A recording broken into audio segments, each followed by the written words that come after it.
नमस्कार दोस्तों, मेरा नाम है प्रवीण और आप देख रहे हैं पाविका फ्लिट से इस चैनल को एक बार फिर से। तो आज मैंने आपके लिए बहुत ही important topic again from the 11th NCERT chemistry का एक topic that is a main heading जो है हमारा लॉ ऑफ केमिकल कॉम्बिनेशन। और जो आज हम पढ़ने वाले हैं that is law of definite proportion. इससे पहले आपने ध्यान दिया होगा कि हमने law of multiple proportion complete कर दिया है। इससे पहले कि आप ये वीडियो देखें, मेरी एक गुजारिश है, रिक्वेस्ट है कि आप मेरा पिछला वीडियो देखिएगा that is from the law of multiple proportion. अभी देखिए इसका मतलब क्या है, लॉ ऑफ केमिकल कॉम्बिनेशन, यानी कि कौन से लॉज का यूज करके एक केमिकल कंबाइन होता है। तो कौन कौन से लॉ हैं? एक हो गया हमारा लॉ ऑफ मल्टीपल प्रोपोर्शन, दूसरा है हमारा गेल-ल्यूसिक्स लॉ, ठीक है, वो वॉल्यूम से रिलेटेड है, ठीक है, उसके बारे में भी हम बात करेंगे, वो मैंने वीडियो अभी तक नहीं बनाया हुआ।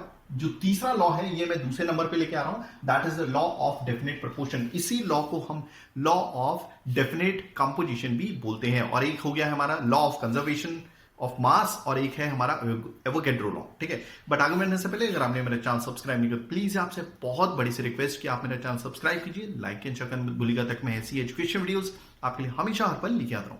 और इसी वीडियो के डिस्क्रिप्शन बॉक्स में अगर आप देखें तो आपको एक लिंक मिलेगा जहां से आप इसी चैप्टर यानी जो हमारी प्लेलिस्ट का नाम है some important concepts of chemistry, यानी जो हमारा पहला चैप्टर है उसके तमाम टॉपिक्स मींस जो भी आए हुए एग्जामिनेशन क्वेश्चंस हैं हमने तमाम सॉल्व किए हुए हैं, आप देख सकते हैं, ठीक है। वन बाय वन मैंने सबके सॉल्यूशंस प्रोवाइड किए हुए हैं। और आई दिन काफी सारे कमेंट्स आते हैं कि सर आपकी वजह से हमारा यूनिवर्सिटी एग्जाम में, यानी कि जो स्पेशली इंजीनियरिंग से रिलेटेड, यानी कि मेरे को काफी सारे कमेंट्स आते हैं कि सर आपकी वजह से हमारा फ्लूइड मैकेनिक्स हो गया, देन फ्लूइड मशीन्स हो गया, हीट ट्रांसफर हो गया, जो क्या बोलते हैं कि हीट ट्रांसफर मैकेनिकल इंजीनियरिंग में एक सब्जेक्ट आता है या फिर केमिकल इंजीनियरिंग में सब्जेक्ट आता है। बहुत अच्छे मार्क्स आए, तो थैंक्स फॉर दिस।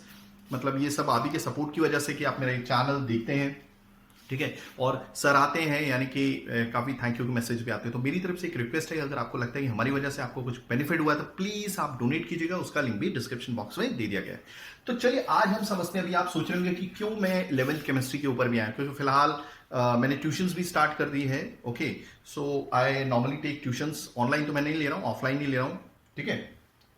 बट ऐसा नहीं है कि हम इंजीनियरिंग के जो सब्जेक्ट्स है बंद कर देंगे, ऐसा कुछ नहीं। और काफी दिनों बाद ये वीडियो आ रहा है, मुझे मालूम है, मैं थोड़े काम की वजह से यानी कि कहीं पर गया हुआ था तो मैं बिजी था, तो इसी वजह से मैं आपके वीडियोस कंटिन्यूअसली नहीं लेके आ पा रहा था, sorry for this. Okay, but मेरी ये कोशिश है कि मैं अब वीडियो कंटिन्यूटी पे लगाऊं, ठीक है। तो चलिए स्टार्ट करते हैं लॉ ऑफ डेफिनेट प्रोपोर्शन। अभी लॉ ऑफ डेफिनेट प्रोपोर्शन क्या होता है? देखिए इसमें मेन टर्म जो स्टूडेंट को नहीं समझ में आती वो ये बाय वेट, ठीक है।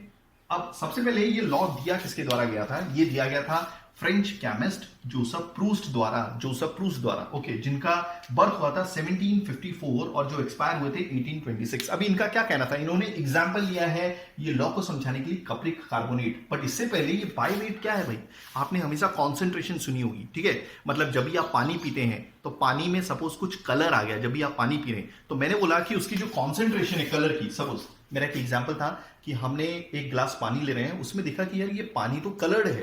अभी कलर्ड किस वजह से? मान लीजिए कोई लाल कलर आ गया, बट इस लाल कलर की कॉन्सेंट्रेशन उस पानी में क्या है? तो कॉन्सेंट्रेशन हम अलग अलग टर्म्स में समझने की कोशिश करते हैं। जैसे कॉन्सेंट्रेशन को समझने का अलग अलग पैरामीटर है, यानी कि ऐसा बोल सकते हैं कॉन्सेंट्रेशन को हम समझ सकते हैं अलग अलग, जैसे कि मास परसेंट में हो गया, मोल परसेंट में हो गया, देन वॉल्यूम परसेंट में हो गया, वेट बाय वॉल्यूम में हो गया, ठीक है, वेट बाय वेट हो गया, यानी कि मास परसेंट में हो गया। एक अलग कॉन्सेंट्रेशन होती है मोलैलिटी, ये सारी चीजें होती है। मैं एक एक करके डिस्कस करने वाला हूं, बट सबसे पहले एक काम करते हैं, बाय वेट को हम लास्ट में समझते हैं, पहले इसकी डेफिनेशन देख लेते हैं, ठीक है। He stated that a given compound always contain exactly the same proportion of elements by weight. उसने ये बताया कि एक दिया हुआ कंपाउंड, वो कंपाउंड कुछ भी हो सकता है। फिलहाल जो हमने एग्जांपल लिया वो है कप्रिक कार्बोनेट, यानी कि CuCO3। उसने वो क्या कहा है कि एक दिया हुआ कंपाउंड हमेशा बनेगा सेम नंबर ऑफ एलिमेंट से, ठीक है, हमेशा बनेगा सेम नंबर ऑफ एलिमेंट से। यानी कि यहां पे जो प्रोपोर्शन दिया है ना, कहने का मतलब मेरा इतना ही है कि एक दिए हुए कंपाउंड में जो भी एलिमेंट रहेगा उस एलिमेंट का जो परसेंटेज होगा वो हमेशा सेम रहने वाला है, वो भी बाय वेट। आई होप आपको चीजें समझ में आ रही होंगी। मतलब दिए हुए कंपाउंड में वो कंपाउंड जो भी एलिमेंट से बनने वाला है और हर एक एलिमेंट का जो भी परसेंटेज होगा, परसेंटेज मतलब ये प्रोपोर्शन, वो फिक्स रहने वाला है या फिर सेम रहने वाला, उसका परसेंटेज कभी भी सेम मींस कभी भी चेंज नहीं होगा। आप भले उसे जमीन से कहीं खोद के निकालें या फिर लेबोरेटरी में खुद से बनाएं, उसका परसेंटेज हमेशा सेम रहने वाला है। अभी ये बाय वेट का क्या मतलब है यहाँ पे, ठीक है, यहां पर जो कॉन्सेंट्रेशन समझी जा रही है वो बाय वेट समझी जा रही है। अभी बाय वेट यानी कि मास परसेंट की बात होती है, देखिए मास परसेंट या परसेंट मास हम कैसे लिखते हैं या बाय वेट को हम कैसे समझते हैं ये बताने की कोशिश कर रहा हूं, ठीक है। मान लीजिए ये जो एग्जांपल है कपरिक कार्बोनेट का है और CuCO3 इसमें कितने एलिमेंट है ये देखिए, कॉपर है, कार्बन है, ऑक्सीजन है। क्लियर हो गया? ओके, तो अगर मुझे परसेंट मास निकालना है तो इसका एक फॉर्मूला होता है इंडिविजुअल, देखिए शॉर्ट फॉर्म में लिखता हूं, इंडिविजुअल एलिमेंट मास। क्लियर हो गया?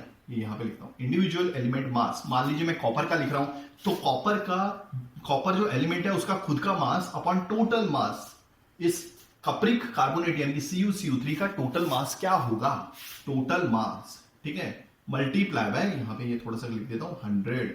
ओके, मतलब इंडिविजुअल एलिमेंट टोटल मास का, इंडिविजुअल एलिमेंट का जो भी मास होगा, ठीक है, जब हम उसे कंपेयर करते हैं टोटल मास से तो वो कितना परसेंटेज होगा, और जो भी वो परसेंटेज होगा एक दिए हुए कंपाउंड के अंदर वो हमेशा फिक्स रहेगा, यही उसने बताया है। जैसे कि आप देख लीजिए, उन्होंने कपरिक कार्बोनेट के ऊपर काम किया, वो सैंपल एक तो वो कहीं जमीन से खोद कर लेकर आया था, ठीक है, कौन, जोसेफ प्रूस्ट, ओके, और दूसरा सैंपल उन्होंने लेबोरेटरी में बनाया था।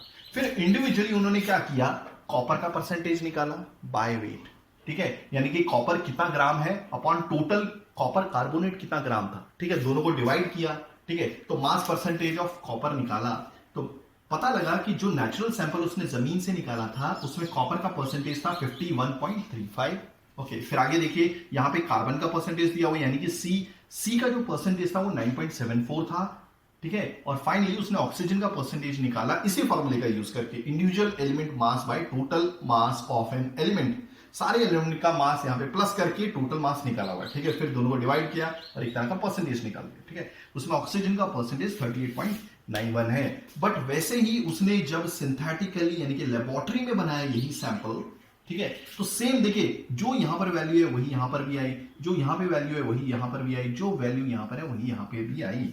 तो इससे ये पता लगता है कि आप जो क्या बोलते हैं जो कंपाउंड है आप कहीं से भी लेके आइए, ठीक है, उसका सोर्स कुछ भी हो बट उसमें जो एलिमेंट का परसेंटेज होगा वो हमेशा फिक्स्ड होगा। इसी वजह से इसको कहा जाता है लॉ ऑफ डेफिनेट प्रोपोर्शन या फिर law of definite composition.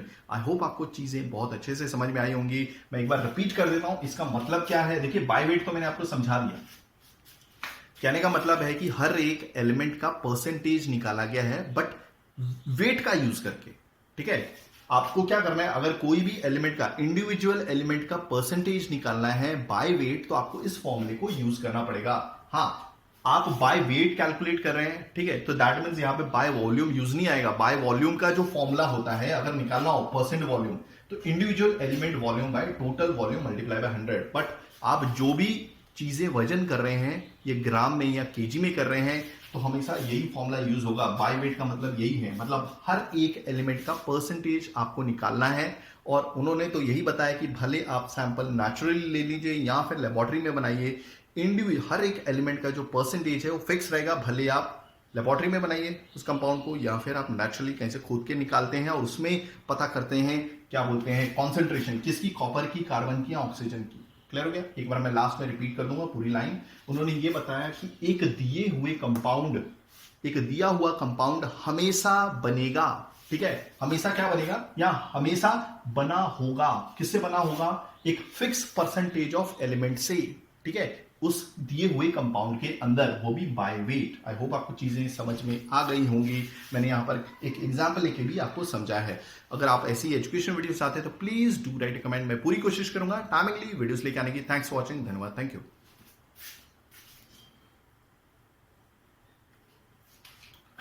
Wait for a second, let me run.